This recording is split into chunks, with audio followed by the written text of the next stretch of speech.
Good morning, good afternoon, good evening to all of our guests tuning in from all over the world with us today. My name is Maggie Miller, and I am Senior Director of the Hilton Humanitarian Prize at the Conrad N. Hilton Foundation.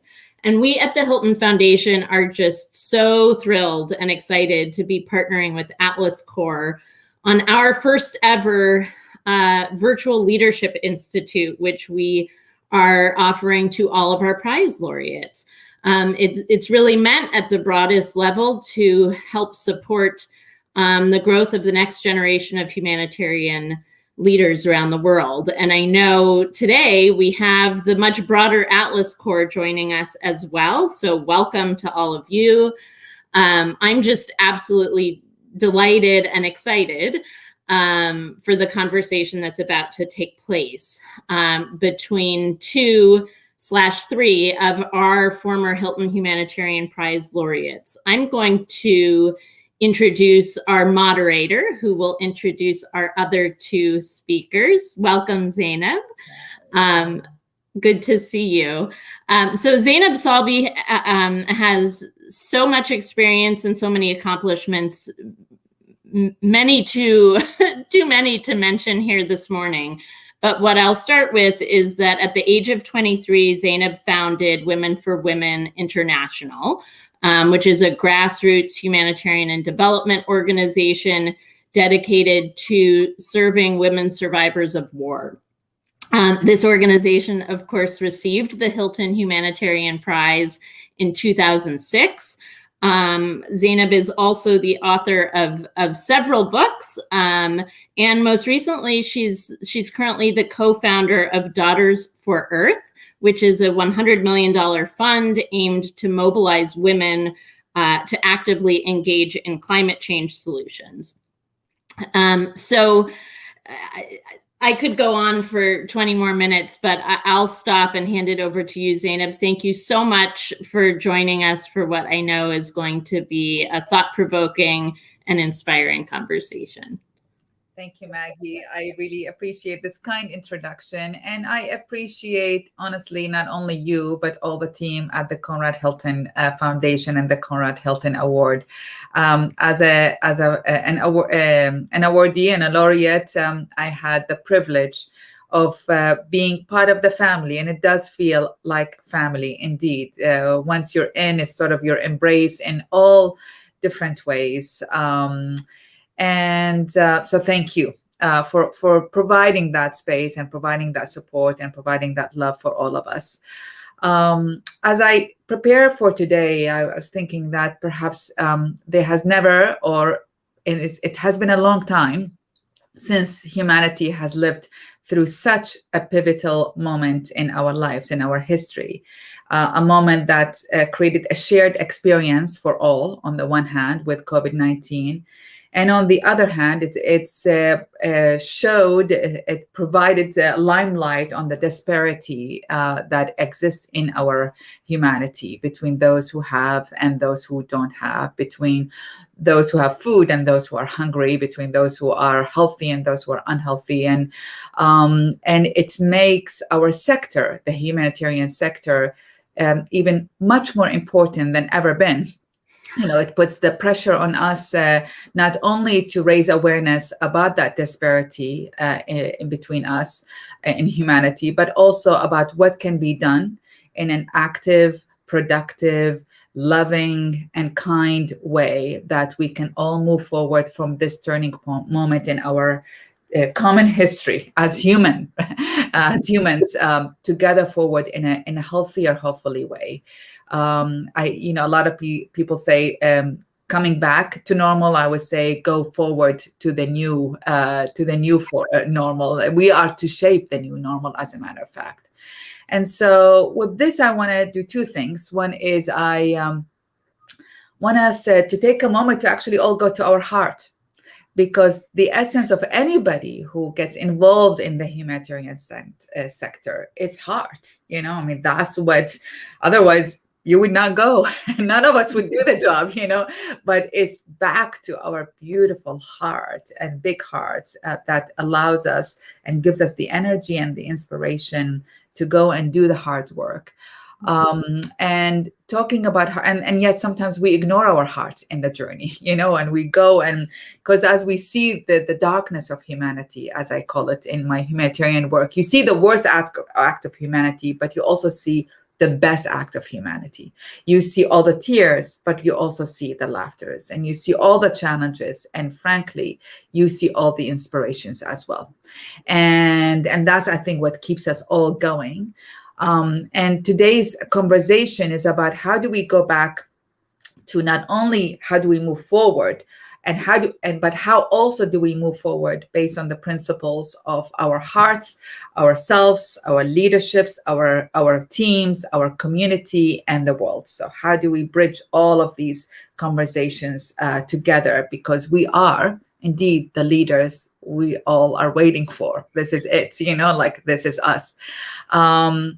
So before I introduce the honor of having our speakers, I want to remind everyone with a Rumi poem or a line from Rumi, which he says, Rumi is a 13th century Sufi poet.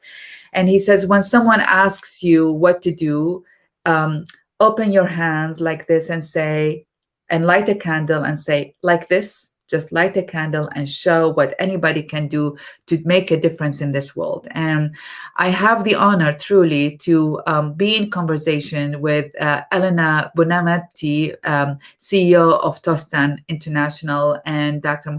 Musa, the Executive Director of BRAC International.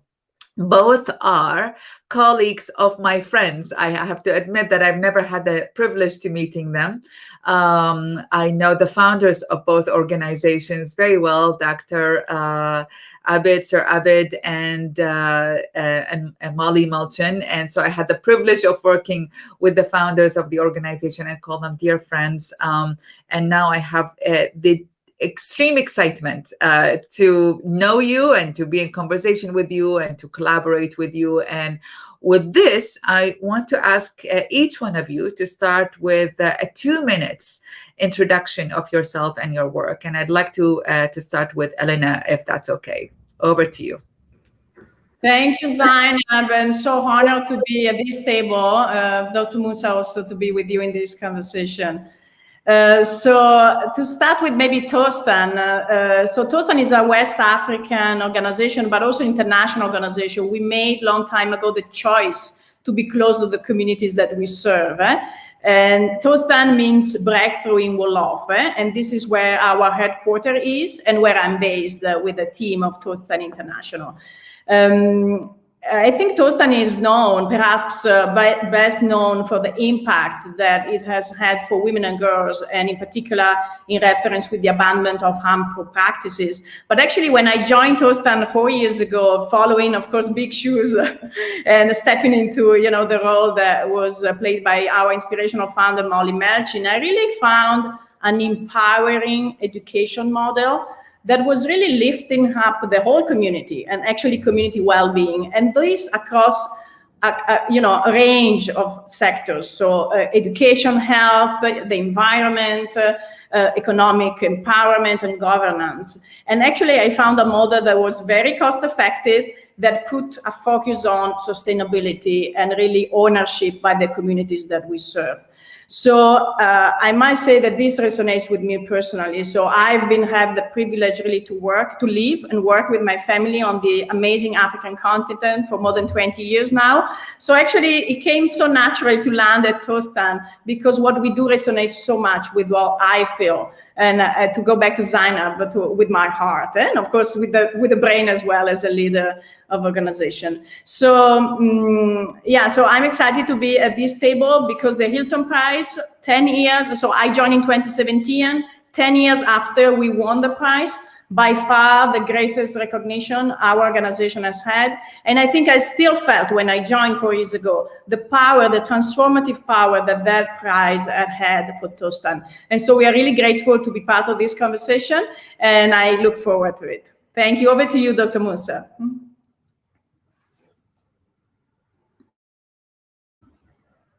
floor.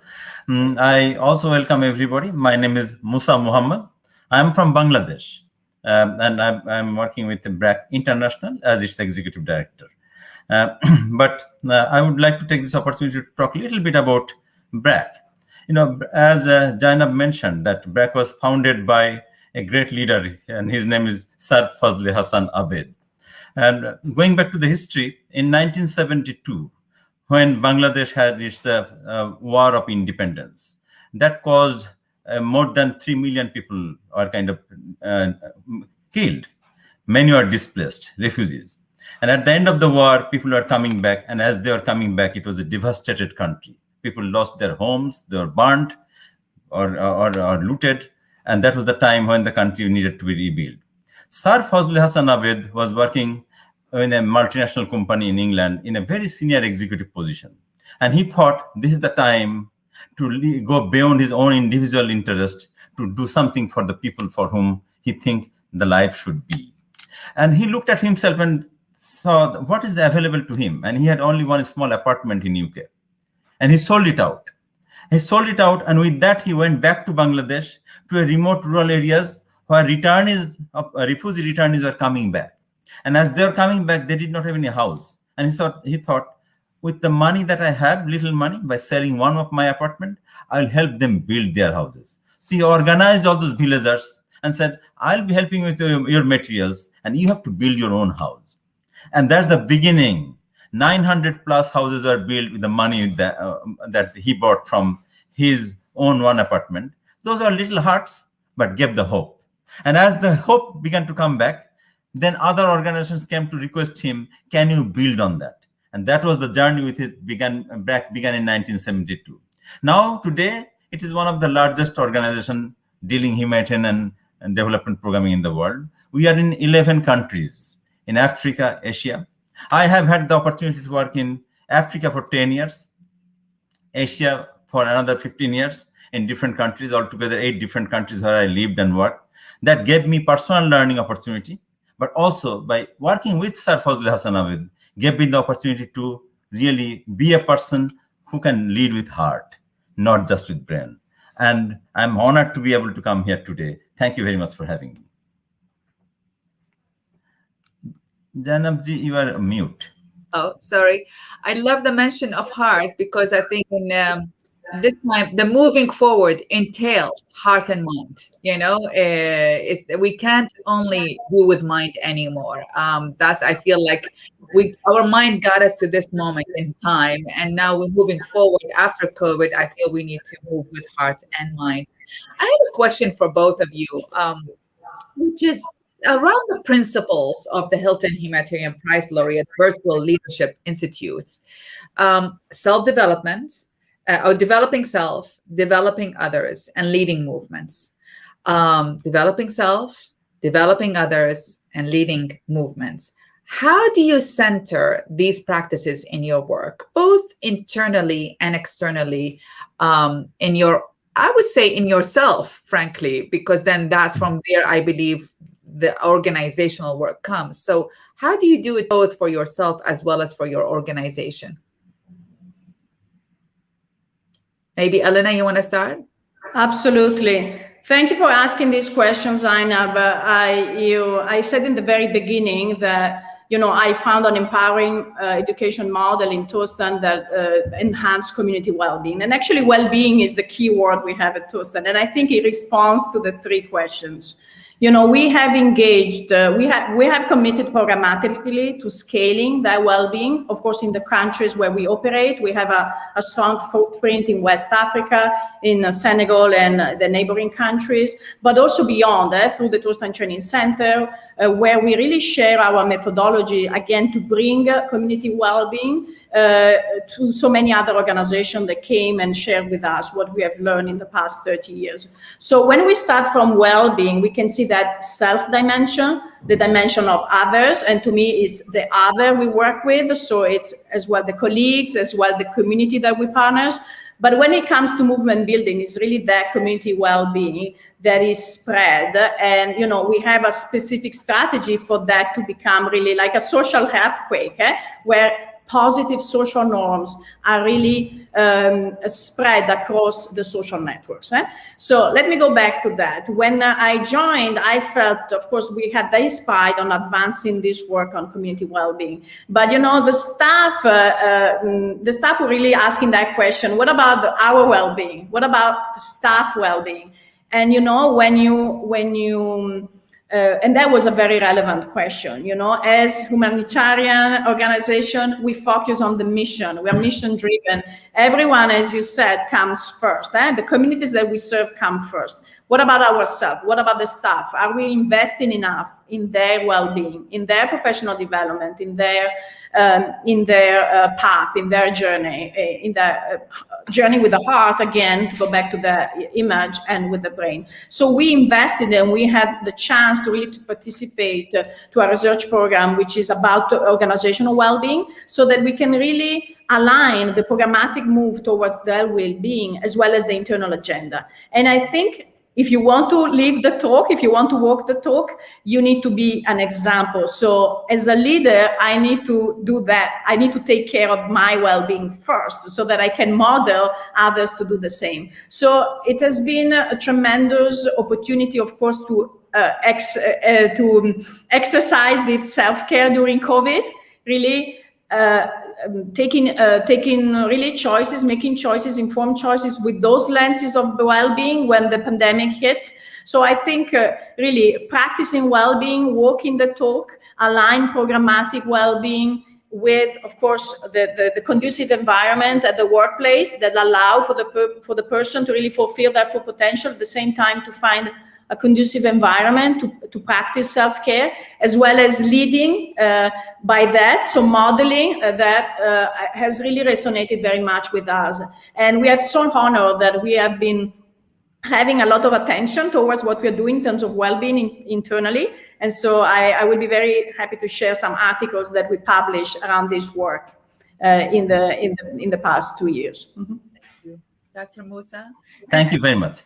Yeah, and I would, to jump in here, because I would love for more specifics, because I think as leaders in the humanitarian sector, we talk about it, but the truth is, and I'm talking on my personal example, it's much harder to implement well-being on myself, like really hard. It's like, it's easier to do it for the people we're serving. It's easier to do it for the staff even, but really for ourselves, it's much harder. So Dr. Musa, I would love to learn from you. What are your tips on how do you do that? What's your perspective on well-being as it relates to you, your staff, and your community? Yeah, no, thank you very much. I'll come to that question of self-well-being too. And thanks, Elena, for mentioning that perspective. I'll also present my few cents of contribution in this regard within the perspective of this leadership journey around which we are really talking today. And at the surface, if I link it up with the work that I do, my colleagues do, and everybody undertakes, on the surface, you will see it's a program BRAC is undertaking in the sector of health, in the sector of education, in the sector of ultra-poor graduation, by which we are lifting people in extreme poverty out of poverty situation, in the sector of agriculture, livelihood. That's what on the surface you'll feel like we're doing, or humanitarian program. But if you really look below that, what is really BRAC has been doing is a kind of social transformation. It's a transformation by which you bring sustainable change. Sustainable change in which people take control of their own lives. They have the self-dignity. They control their own lives. They control their own destiny. And what we all do is unleash the potential of doing that, using health program as a vehicle to do that, using education program as a tool to do that, using agriculture program as a methodology by which you work with farmers and their families and the communities to bring them together to do things differently. But it's them, they take the leadership role. In this process, one thing I learned, that actually BRAC has been teaching something, that how do you transform? And it begins with the transform yourself first, then help transform others with whom you are working, be it your immediate colleagues, to the communities you are working with. And then collectively, how do you create that social movement that make that transformation possible? So in that way, that framework that we are talking about from Hilton principles, that developing yourself, developing others, and creating leading movement can fit very well with what BRAC sees, that really transform yourself. In this regard, I would like to mention one thing we learned in BRAC is that leadership is not about holding a senior position. Leadership is about bringing change that is good in the whole society. It's about making that transformation possible. And to do that, you work on yourself first. That's one thing we learned. And you work on yourself, basically challenge yourself, your own mindset. It's not about technical part of it only. Of course, in the leadership, there are technical aspects. You learn managerial aspects of leading organizations. But a larger part of it, that how do you transform yourself to become a role model, as Elena was mentioning. Becoming somebody that others see, not hear from.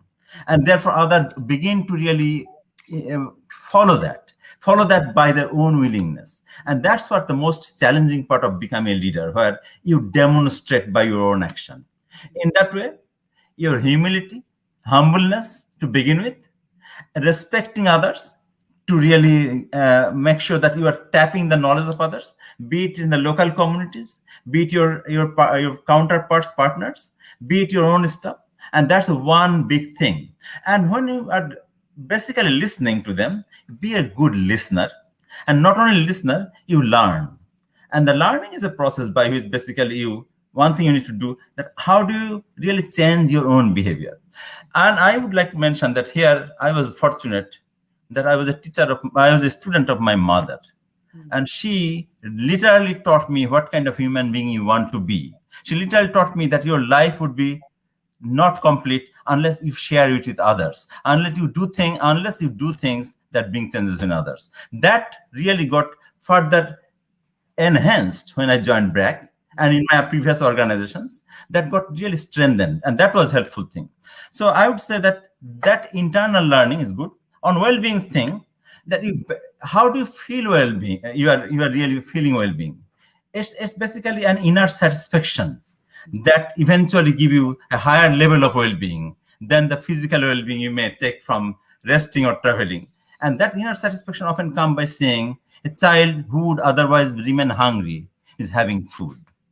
A mother who would otherwise be suffering and possibly will be suffering because of the unwanted pregnancy is doing better because of your health. A girl who otherwise would be having early marriage is in the school now. You'll feel that satisfaction. That gives you a higher level of well-being, because it's really nurturing your own soul. Let me stop here. Thank you very much. I'm going to add my 2 cents on that as a laureate, former laureate as well. And Elena, would love to also for you to join. I learned to add honestly to all the things that you both joined is that, and it took me a long time, that when I am healthy, I am a healthier leader. When I am happy, I'm a better leader. And when I'm grumpy and tired, it's not good. It's not good for the team. It's not good for the work. And so, when I shifted my attitude about, seeing my own health and well-being as really integral part to my leadership and to my team and to the work, it became not about selfish act. It became part of the work, so the exercise, the eating healthy, the even smiling. I remember going to a community in Congo and I was just researching and then they were like, thank you very much. I was like, no, I haven't done anything yet. I'm just asking questions. And they're like, no, but your smile gives us hope. And that's when I realized, wow, even people feel these small things, feel your presence, whether you're coming from a healthy place in yourself or an exhausted, depleted place in yourself. Elena, you want to share quick about that, how you do the self-care? And I have a few follow-up questions, particularly on leadership. Absolutely. I just want to build on what you said, Zainab, at the very beginning and just now. I was saying, in the few minutes I talked, that COVID in particular, the pandemic, provided us the opportunity really to think differently about this. So the theory, of course, when You are a better leader if you are better yourself. But you said it. It's so difficult to do it. You can do it for others, you can do it for the community, but then the big piece is starting from yourself. But that is the most important one, because then you can lead, you can model. And so for me, I'm talking from my particular experience with this pandemic, and being a mother of 2 young children and doing long office hours, as all of us, of course, have done. The fact of being at home has really repositioned actually my role within my family and then with the organization. And that has created the opportunity really to see how we could be more efficient actually in what we do. And actually that happened at Tostan. We are in a context where, for example, sometimes meetings we run late, we like to talk a lot, we like to share, and so we are always late. The following meeting is even later, and etc. So Zoom, for example, provides us the opportunity to be so efficient, to be to the point, to speak less, to be on time. I was amazed by the power of reinventing ourselves in an environment that we have never thought it could work so well for us. So remoteness has worked actually very well, has influenced well-being on so many of us. But I must say, in particular, women working at Tostan, because they had the opportunity really to better juggle between all the different roles that we carry in the household. And so that I don't think we will never go back to that. I think we have seen the benefit as for the organization of being better ourselves. And that is really, it's a game changer. It's been a game changer for me personally, and of course for the organization. I also wanted to add something else, which is, I think, the intentionality. You want to, of course, naturally, as you said, Dr. Musa, you come to this and you want to be fully yourself, because as being fully yourself, you can give to others. And some of us do this natural. It's fantastic. We had wonderful mothers and wonderful leaders that have inspired us to do so. But to me, what has been a game changer is the intentionality.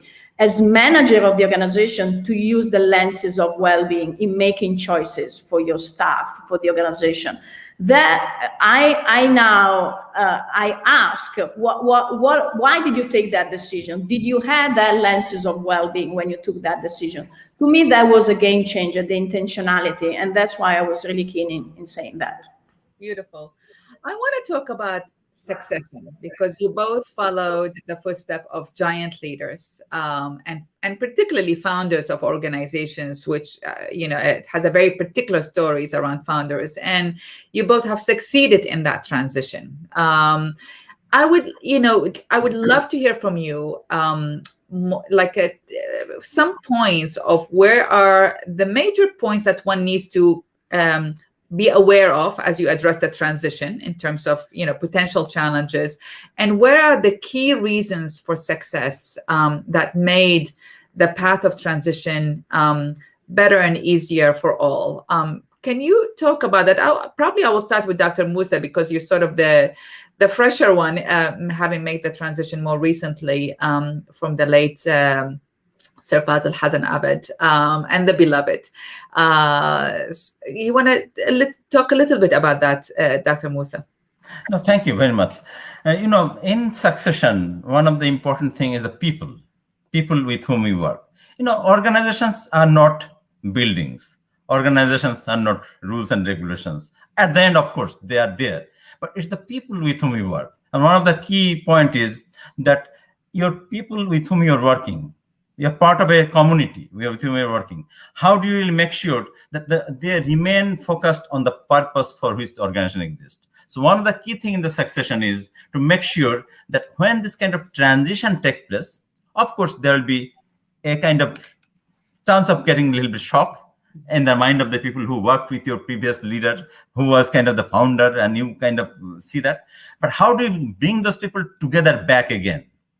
How do you really bring together and make sure that they understand that the leader who we are succeeding now together is kind of left behind a purpose for which we exist? And how do we collectively regroup again to really pursue that together? And that's one of the key things in succession is a requirement. You bring that team cohesion together, you bring that enthusiasm together, you see that purpose, and you really clarify that the best way you can really deliver to our respect to our previous leader or the founder is by delivering to that purpose. And that's one of the key things that leaders, next level of leaders need to do.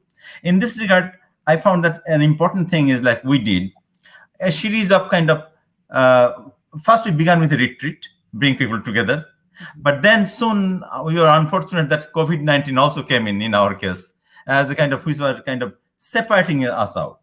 And some of the practical tools that we used, for example, having periodic town halls, where you bring all the stuff, sometimes bring a segment of the stuff, sub-segment of the stuff. So you bring them together, keep the enthusiasm up when they're all separated. And I found that tool, as Elena mentioned, through even online mechanisms like this Zoom or even other tools that are there, Microsoft tools, all these were extremely useful, that you could connect quickly and really make sure that everybody feel they're connected and not disconnected. And they're connected not with each other, but with the purpose that is in mind. So I would add that be clear about this purpose, clarify that vision and mission for which you exist, and make sure that your team is kind of driven by that. And that's a very powerful thing. And at the same time, you also convey the message that we do care for each other as we care for others. And so let me stop here. I think that's one of the key things is quite critical. That's beautiful, beautiful. It's like, so go out of your way to connect and with people.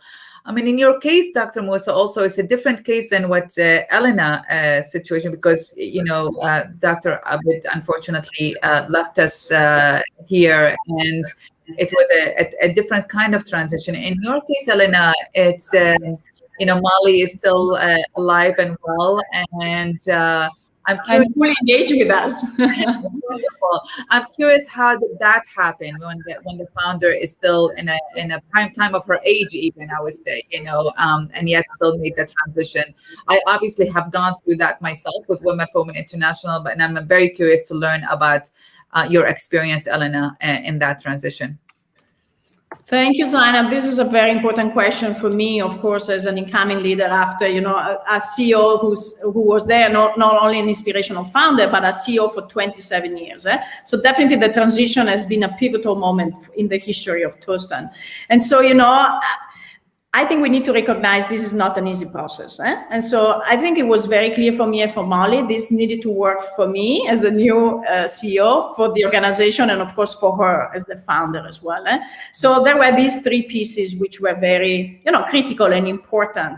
And we decided to go with a leadership style, with a transition mode that isn't conventional.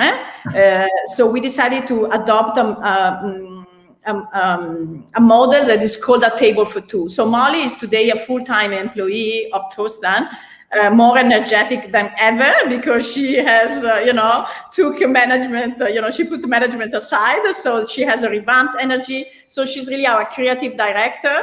And we worked very closely together. Actually, she has chosen to report to me.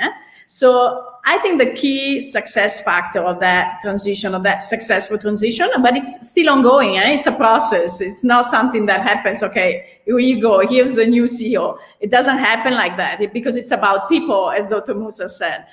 First of all, it was really mutual respect, the respect of what we bring to the table. And, you know, the confidence that needs to be built across time again. And so, you know, there are days who it wasn't easy. There were days who have been more easy. But I think what kept us together and really focus on what we needed to achieve is really putting the organization first. This was not about my agenda. This was not about Molly's agenda. This was about Tostan, the Tostan future. So how can we bring those three pieces together that it works? Again, based on mutual respect, based on love, because, you know, this is about bringing your heart to this conversation, and acknowledging that it's not easy, that there is no right answer, there is not the only way to do this.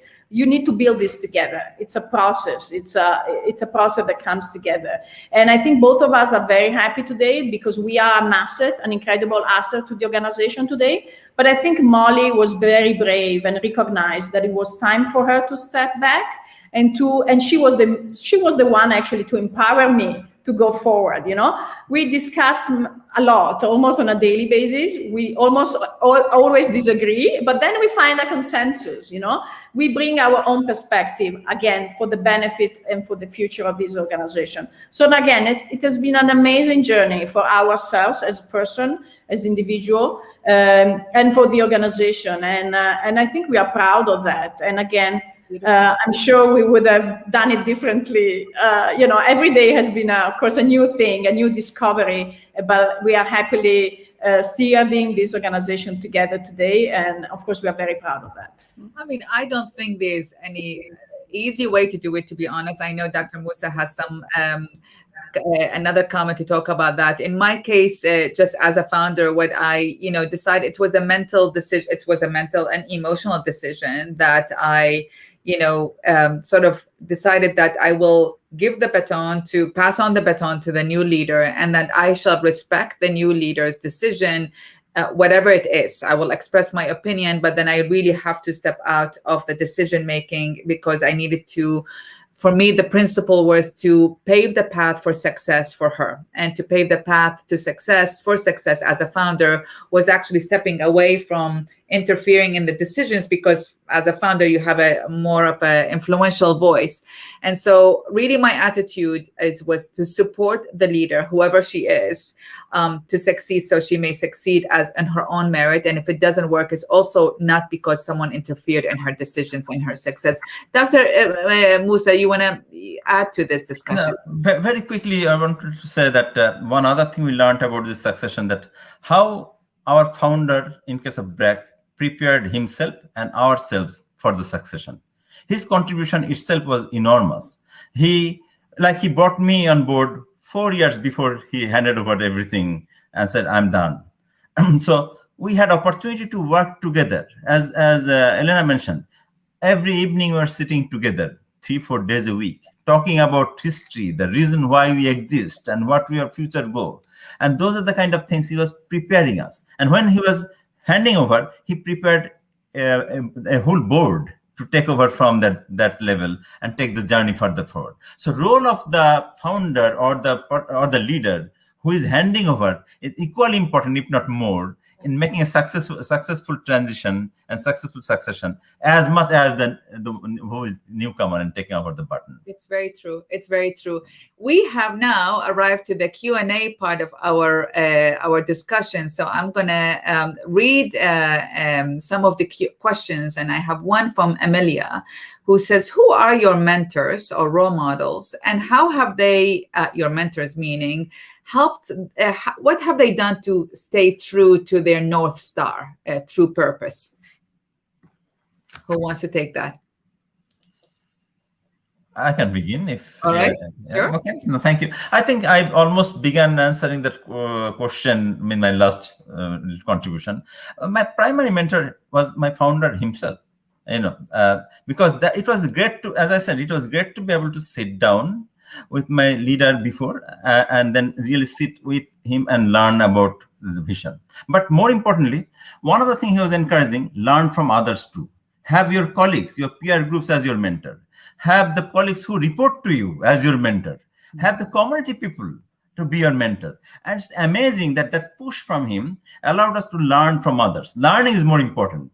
So having learning orientation is more important. So don't get fixed to that one mentor model.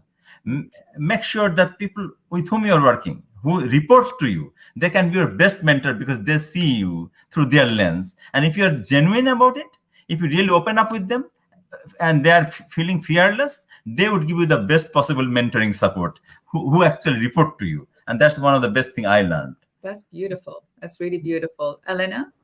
Yes, I would like to add that what you said, Dr. Musa, resonates very much to me. Really listening and observing, really never make any assumption you know better than other. And that is really source of mentoring. But I think I see mentoring as a source of inspiration where, when I feel a low in energy and I need that piece of advice, I normally regroup myself and go back to the field and really meet, as you said, the communities that we serve. They are the best mentors. They are the ones who keeps you really inspired. And I remember, some of, key moments of in my life experience, in my professional experience, of those moments where I felt, okay, I will be part of this to be changed. And that are the inspirational moments that are my mentors. And I remember in particular when I was in Burkina Faso and I was quite young in my career, really having seen, babies, 13 years old, okay, younger women, but to me, babies carrying their babies. And this is one of the images that really brings me a lot of inspiration, so that those girls, as you mentioned in the introduction to Musa, who are maybe early married, but today could be in school if, the situation can be reversed. So I think those are the best moment of inspiration and mentoring for me. It's really beautiful, and I really connect and associate with all of it. I have to add that I, over time, learned to seek mentors in other sectors, not only our sector, the humanitarian sector, because I learned that when you expose yourself to other sectors, whether it's artists and literature, from the literature, or they are or CEOs of companies or whatever, you actually learn a lot from how different minds in different sectors work. And it was from the CEO of Chanel I learned that it's important to introduce art in my life as a way to inspire me. It is from the women, definitely, I served, to introduce, to challenge my thinking, and of course the staff, but also from,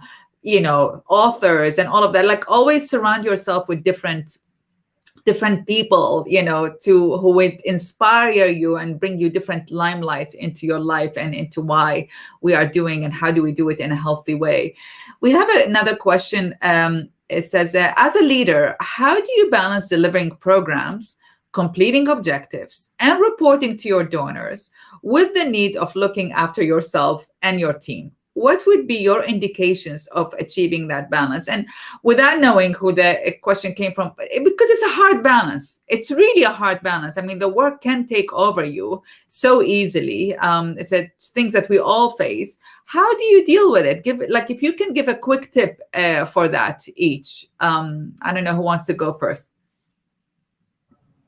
Maybe let me start. I've already, said my tip, which is the intentionality of taking those decisions that are, balancing the need for delivery, but also the need to take care and to invest in the organization, I would say, because when you talk about reporting, taking care, looking after yourself, the team, it means providing them opportunities to grow within the organization.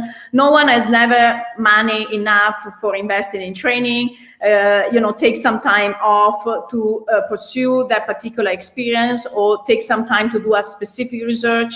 There's never time for that. Though these are really things that really fuel also the performance, the inspiration, and the capacity for the staff to better do their work.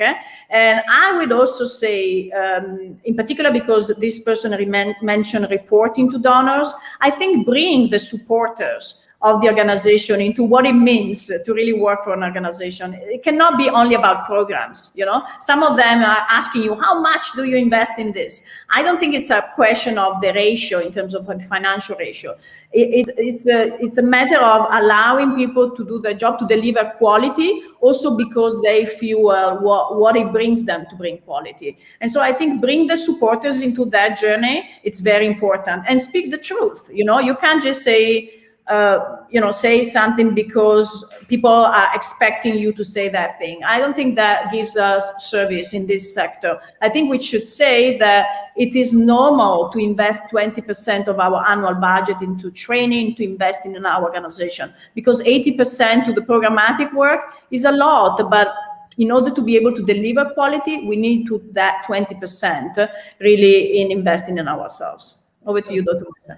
Yeah, no, thank you, Elena. Excellent. I'll just build on what you said. Anyway, at the end, the job we do, it's not about you do the job yourself. It's about get the job done by the team. And therefore, forming team is extremely important. And form a team, one of the job that we as leaders, or you can say managers, we do two roles. Leadership and management are not the same thing exactly. There's some overlap, but we work both as leader and manager. And one of the things you need to do is to really look into your own strength and also be very aware about your own weaknesses or gaps. And make sure that you form a team that fills out the gaps that you have in yourself, that you have the deficiency in you, and make sure that those strengths are in your team. But also some of the things you may be strong, you want to really delegate, also bring those in your team. So having the right team is extremely important first. Second, you delegate, but delegate with support. Delegate not totally, delegate and remain engaged in supporting and encouraging, and you stay behind it.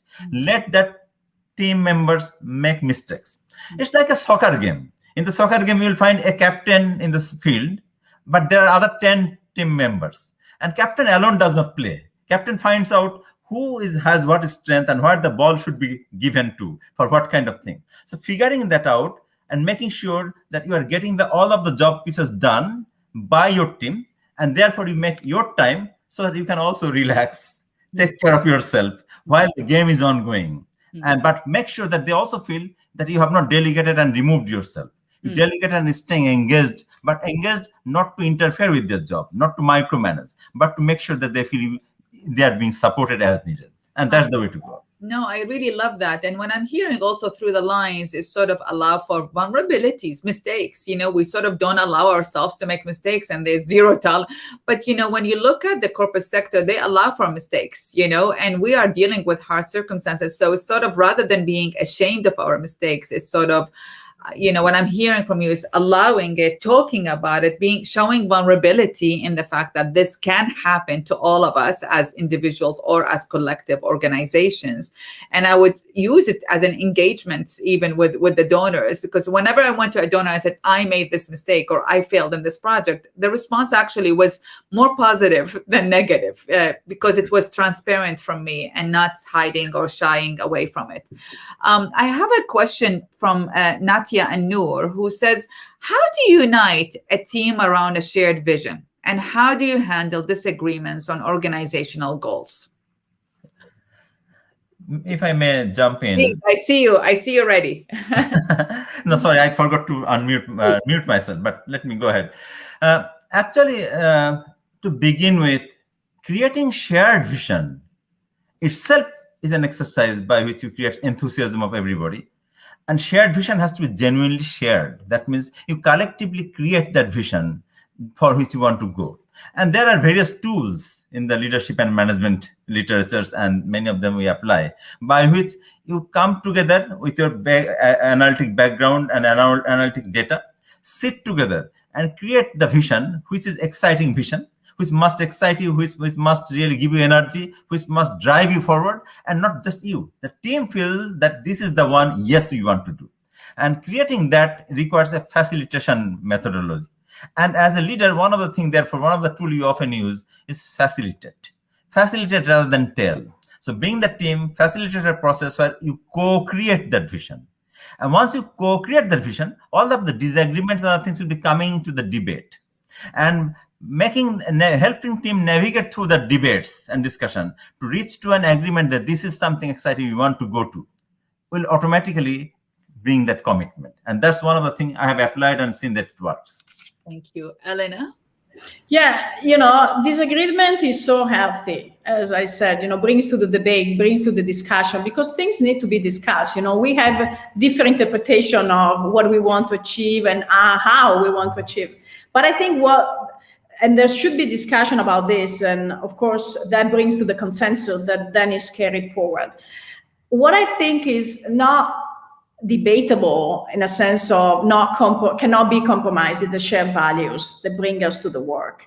And I've seen this, something is saying that you agree with those values, something is practice those values. And I've seen in different organizations then, at the end, there is always someone, of course, that maybe speak those values but doesn't talk those values but doesn't walk those values, and those person automatically or naturally don't belong anymore, and they leave, or they become. So I think that is a generative process in an organization that is natural, that is normal. We need to accept that there is disagreement, and some disagreements come back to the consensus, as Dr. Musa said. Some others will dissipate by themselves because maybe those don't belong anymore. So I think this is good. New talent comes in, others move on, and this is about the institution. I think this is what. So if you create that process for this shared vision to regenerate, to become stronger,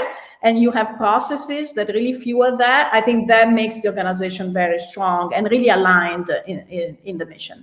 That's beautiful. What I'm hearing from you, Elena, is sort of you're using challenges as opportunities. So even if challenges arise among the team, it's also can always be fair, which is always true and is beautiful. And allowing and not seeing disagreement as a point of contention, but a point of healthy discussions. And in my times, and I would distinguish to the team between what is discussions and what is decisions, and at one point one has to close the discussions and say, okay, we are moving this forward, but what I love the most is that the values of individual team members are most important, more than skill sets, more than anything, is you either have the values or you don't, and that would constitute a great team member. I have a question from Ankita, who asked, how do you keep yourself motivated? Because sometimes things don't work as we plan. We struggle with challenges. How do you keep yourself uplifted? So if I may jump on it, if I may. The reason I wanted to jump, that I have a last comment on the earlier discussion, that, you can create a team where there is a belief that our strength is to be able to embrace differences, embrace diversity, embrace the different in opinions and views. And that allows you to, if you can embrace, right, then you can create higher value than if you just go in one direction. And when your team is kind of believer of that, then you'll say the debate portion goes down. There will be debate, but eventually that notion that we can create higher value for the organization by embracing the differences and debates, that helps. Coming back to Ankita's question, one of the things I would say, important thing is not to get demotivated by an incident or event or something happened today. You keep your focus on the purpose for which you exist, the reason why we are in this game, the difference that we wanted to make. That's far bigger than maybe something didn't go very well today. One of my friend who plays in a cricket tournament said, one match in a tournament does not really frustrate me. Even 2 does not. Even 3 does not. I remain focused that at the end of my career, am I making the difference that I wanted to make in the lives, or in the end, the feeling of the people that they felt good about living in this world. And if that is your purpose clear, you don't worry about one loss in one disappointment today. You keep your focus to that longer term purpose. Beautiful. Really beautiful. Thank you. Thank you very much. Elena. Sorry, Elena, I took over from you. No, 100%, Dr. Musa. The clarity of the purpose is the guiding light. It's that candle that Zainab showed us at the very beginning. So 100% the clarity of that purpose. Wonderful, wonderful. And the allowing, because nothing about life, Rumi, to go back through me as we get to the end of our conversation, there is a poem, and I'm paraphrasing here. It says, if the hand is always spread open, then, or if it's always a fist, then there is no development. That our growth as individuals, and I would from learning today from you, as organizations has a breath of its own, a consciousness of its own, as our growth as individuals and as collective comes because sometimes we are open and we are closed. Sometimes we are successful and sometimes we're not. Sometimes we're happy. And it's in that movement that we grow and we learn. And that is life. That is life. So how do we allow for that circle of life to live through us, as Dr. Musa said, and not be disenchanted when there are hard moments, and look at the big picture. And the big picture for me is, the moments between ourselves and our hearts in an end of a night, or in our last breath is, did I do all what I could in this life, or did I withhold? And that's, for me, is the testament, actually. It's not even the accomplishment. Is, did I try to give my best to this world or not? And I know I'm speaking with lighthearted and like-minded community who understand that. And with that, I want to end with asking the very last question, which is, what is the best piece of advice, of career advice, that you have ever had? Maybe Elena? Yeah, let me start. Indeed, by far the best one. Take a deep breath and stop. Just step back. So when I was in Kenya, actually, I was about to move to Senegal personally. I didn't have a job lined up. I was following my husband with my kids. You know, I was in the middle of my career. I just did an MBA, I was working, you name it, personal and professional, just a whirlwind. And so I consulted with a couple of people, in particular women, and said, no, how can I stop in the middle of my career? What's my step? So everyone, the one I trusted, told me, just take a step back, Elena. Just take one time for yourself. Just focus on your strength. Just try to see what is the best step for you, what makes sense for you now in your life. And, I took a step back for a year. It was the best year, the best move I could do. And then the Tostan opportunity came. And I think I was ready to step into that role, which was a big move for me. But I was ready because I had stepped back. I had that clarity of the purpose. I had that intentionality. I had that strength in my values, in what I wanted to achieve in my life. And this is why I'm here today talking to you at the CEO of Tostan, because I did take the courage to step back and really to look at my life and really take a stock and move forward afterwards. So that was my best advice. Brilliant. Dr. Musa. That's excellent, Elena. I'll just take the other dimension, which is a little bit tactical thing that you can also do, if I have one advice, and that is more build your learning agility. If there's one competency you want to build the learning agility, and it's not easy, because learning agility is often inversely proportional to defending your own decision. When you do something and then you see that's being challenged, don't defend. See what is the learning within that, and learn. And learning means you really shift your own belief system, mindset from point A to point B. Learning means things that you have never done, you're facing for the first time. You quickly learn how to do it, and you have the courage to really take it over. And therefore, if you can build your learning agility, then you'll be facing the world which is unknown, and will be able to navigate through it. And that is one thing I will definitely say, that in addition to what Elena said, build that competency, and it could be built. It's not something people born with, but can be acquired, and you can do it. That's beautiful. I will contribute my advice, which is the cause that we're working on does not require us to self-sacrifice ourselves. That is actually our self-care is part of the cause, and we are an extension of it. And speaking about that, I want to thank all of you, both of you, particularly Dr. Elena Bonamatti and Dr. Musa, for filling my heart with love and joy. And may we dance and dance in our work until the very end, and do it with determination and joy and vision, as you so clearly show it. So thank you so much for all your sharing, authentic, vulnerable, beautiful sharing. I really appreciate it. I also really appreciate special thanks to the Conrad Hilton Foundation for their support of our conversation, and the Atlas Corps as an implementing partner. And I invite you all to learn more about the Conrad Hilton Prize by visiting hiltonfoundation.org. You can also learn about the Hilton Humanitarian Prize Laureate Virtual Leadership Institutes by visiting hilton.atlascorp.org. corps.org. And with that, I want to pass it on to the one and only Maggie Miller, the most wonderful leader I know and a source of my personal inspiration. Over to you, Maggie. Thank you so much. You're on mute, Maggie. Sorry. Oh, am I back? Okay. Yeah. Thank you so much, Zainab and Elena and Dr. Musa.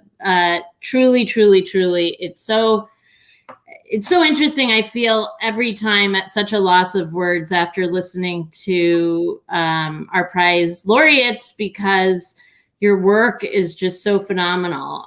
But I think I was trying to think about how to reflect on this conversation. And I think for all of the scholars tuning in today, it's important to remember that Zainab and Dr. Musa and Elena all started from somewhere. Just like every single person joining this session today is starting from somewhere. And I know in this type of work and seeing such powerful leaders like this, it can be intimidating. So I just want to thank the three of you for opening the doors of your hearts and minds to let us in on how you approach your work. For me, I heard about heart and humility and well-being and succession planning, connection to one another, connection to purpose. And I heard loud and clear the power of mentors. I was blown away by Dr. Musa's comment that the people who report to you can be your best mentors, because that's what I live by, but I've never heard it articulated. And our community members can be our mentors. So I think, the knowledge around this virtual table today is immense, and we're extraordinarily grateful for it. If you want more where this came from, read the books written by the leaders around this table and their partners, because there's more knowledge there. I will end by saying that Zainab, your smile gives us hope. As you shared earlier, your smile still gives us hope today. And I think that the scholars joining us give everyone who appeared on the screen hope. So thank you all for joining us. It truly was an honor. And I think that's a wrap.